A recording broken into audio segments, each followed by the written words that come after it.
l'aube du 7e jour, Dieu contempla sa création. Il avait travaillé 6 jours d'affilée. Il avait créé le jour, la nuit, la terre, les animaux, les plantes.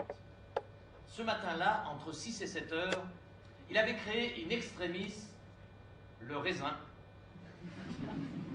la machine à vendanger, la presse, le tonneau, la fermentation, le vin, les bouteilles et les verres. À 7 heures pile, il s'installa sur sa terrasse qui donnait sur un hectare de vigne et s'en fit servir un hectare de vigne. Grâce à lui, il n'avait pas encore créé l'alcotest. De toute façon, il ne prendrait pas la voiture aujourd'hui, bien que créée le 4e jour, elle était déjà au garage. Il avait oublié de créer le joint de culasse et le moteur fuyait. 2 heures plus tard, Dieu était fin sous. Ce qui lui donna l'idée de créer les Polonais. Il le nota sur son calepin. Il se rendit en titubant dans son atelier, piocha au hasard dans plusieurs bocaux qui traînaient sur l'étagère, jeta les ingrédients disparates dans le pétrin, dans lequel il avait déjà renversé une carafe de vin, malaxa le tout, et dans la bonne pâte ainsi obtenue, façonna de ses mains une espèce d'animal à 2 jambes, qui, sans qu'il s'en soit rendu compte, lui ressemblait comme 2 gouttes de ce délicieux breuvage qu'il continuait d'ingurgiter goulûment.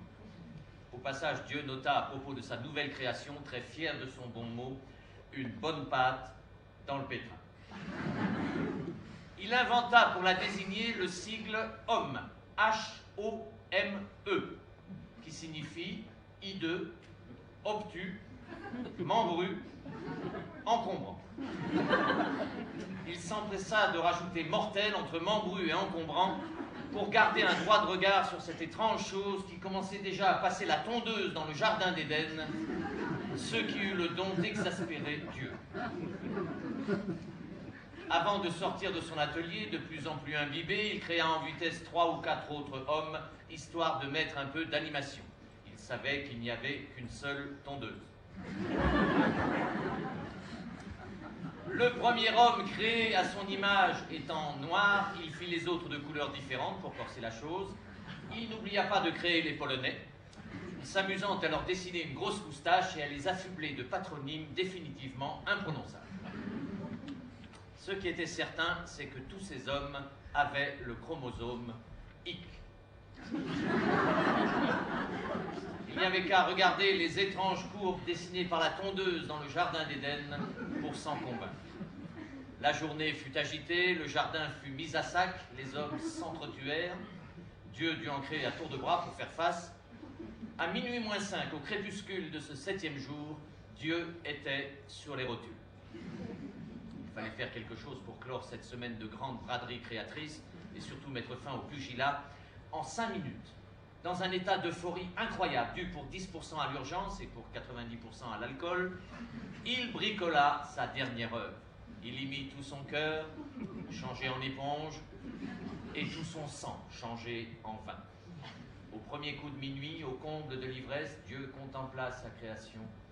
Il fut ému. Le calme soudain envahit le jardin d'Éden.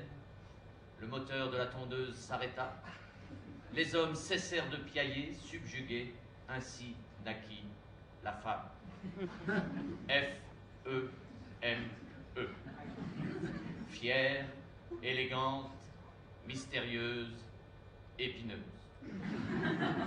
Il s'empressa de rajouter maternelle entre mystérieuse et épineuse. Pour laisser les humains se reproduire entre eux, il avait l'intention de prendre du repos.